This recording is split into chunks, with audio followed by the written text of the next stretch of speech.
प्यारे आइए प्यारे पाठकों, आप सभी का गुरुकुल कोचिंग सेंटर एचएस हार्दिक स्वागत एवं अभिनंदन करता है। साहित्यिक हिंदी और सामान्य हिंदी वाले बच्चे कक्षा 12 के, कक्षा 11 के कैसे जीवन परिचय लिखें, ये बड़ा विषय है। क्योंकि अब यूपी बोर्ड जो एमएसपी है ना, तो वो जीवन परिचय और साहित्यिक परिचय दो प्रकार के प्रश्न पूछने लगी है। साहित्यिक हिंदी वालों में तो जीवन परिचय पूछ लिया जाता है, लेकिन सामान्य हिंदी वालों में क्या पूछा जाता है? साहित्यिक परिचय पूछा जाता है। तो सामान्य हिंदी के छात्र अब साहित्यिक परिचय लिखेंगे। हेडिंग बदल गई है बस। तो पहले तो हम कक्षा 11-12 चाहे साहित्यिक हिंदी चाहे सामान्य हिंदी वाले छात्र हैं, इस प्रकार का हम संक्षिप्त जीवन परिचय उनका लिख लेंगे। और अगर प्रश्न पूछता है जीवन परिचय लिखना है तो जीवन परिचय लिखेंगे, नहीं साहित्यिक परिचय पूछता है तो इस प्रकार संक्षिप्त जीवन परिचय के लिखने के बाद नीचे हम साहित्यिक परिचय हेडिंग डालकर लिखना प्रारंभ कर देंगे। संक्षिप्त जीवन परिचय इस प्रकार जो संक्षिप्त होता है, इसको अब सभी छात्र लिखेंगे और यह वीडियो खास सामान्य हिंदी के छात्रों के लिए है। इस प्रकार हम संक्षिप्त जीवन परिचय लिख लेंगे, जन्म लिख लेंगे, जन्म स्थान लिख लेंगे, किसी भी लेखक का उपाधि लिख लेंगे, भाषा लिख लेंगे, प्रमुख रचनाएं लिखेंगे और मृत्यु लिखेंगे। अब डॉक्टर वासुदेव शरण अग्रवाल जी का आगे हम साहित्यिक परिचय देखेंगे और इस प्रकार संक्षिप्त जीवन परिचय के नीचे साहित्यिक परिचय लिखेंगे।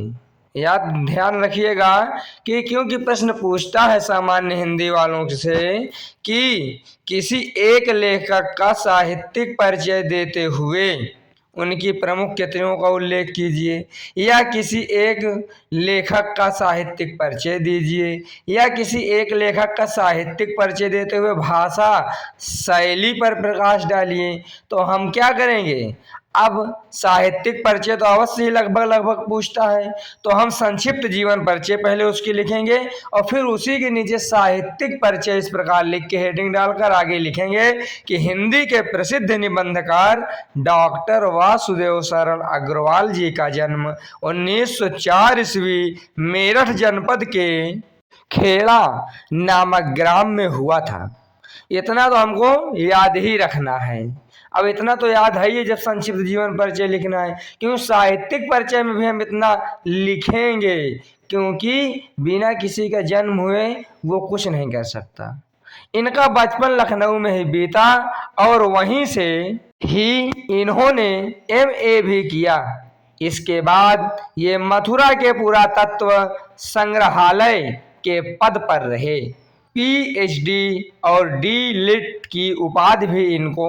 अब इस प्रकार हमने लिख दिया।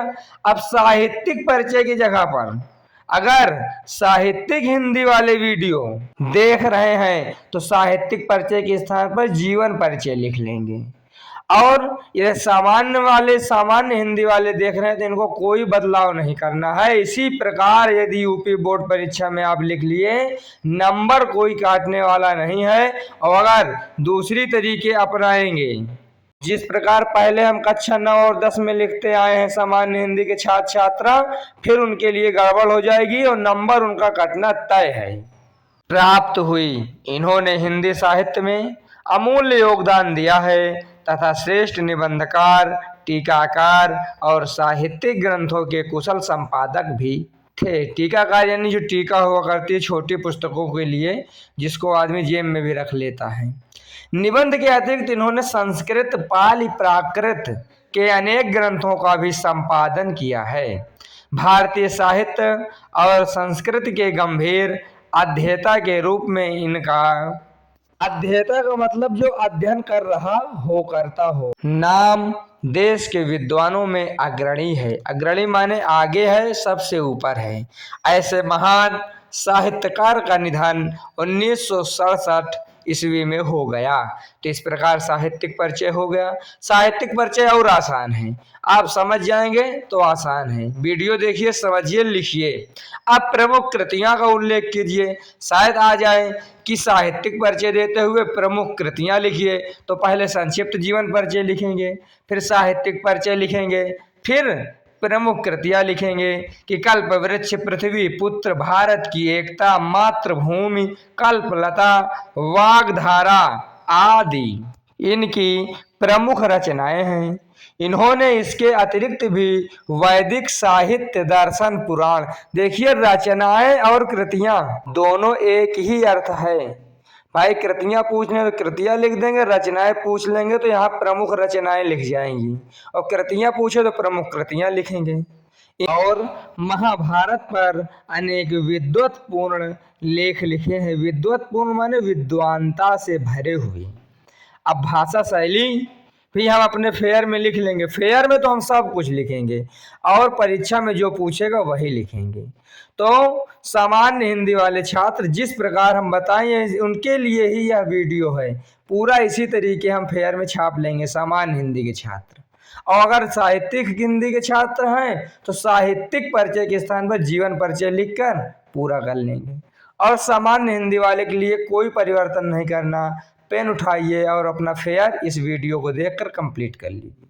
भाषा शैली देखिए, अग्रवाल जी की मुख्य भाषा खड़ी बोली रही है। इन्होंने मुख्यतः इतिहास, पुराण, धर्म एवं संस्कृति के क्षेत्रों से शब्द चयन किया है। इनकी भाषा में देशज शब्दों का भी प्रयोग हुआ है। इनकी शैली विचारात्मक और व्याख्यात्मक रही है। इनकी शैली में इनके गंभीर व्यक्तित्व की गहरी छाप भी दिखाई देती है।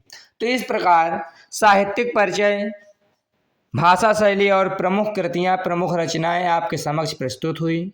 सामान्य हिंदी के छात्र फिर बता रहे हैं, यूपी बोर्ड का नियम बदल चुका है। यदि साहित्यिक परिचय पूछता है तो आप संक्षिप्त जीवन परिचय लिखकर, जिस प्रकार हम साहित्यिक परिचय लिखवाए हैं इसी प्रकार जन्म, मृत्यु, स्थान न छूटने पाए किसी भी लेखक का, और बीच में उनकी साहित्यिक विशेषताओं के बारे में थोड़ा बहुत लिखकर, और फिर प्रमुख रचना पूछे, भाषा शैली पूछे तो आप हूबहू लिख के चले आइए।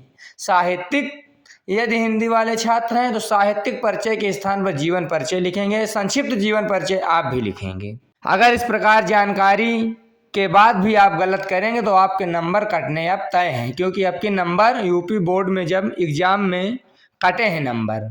तो इस प्रकार वीडियो समाप्त होती है।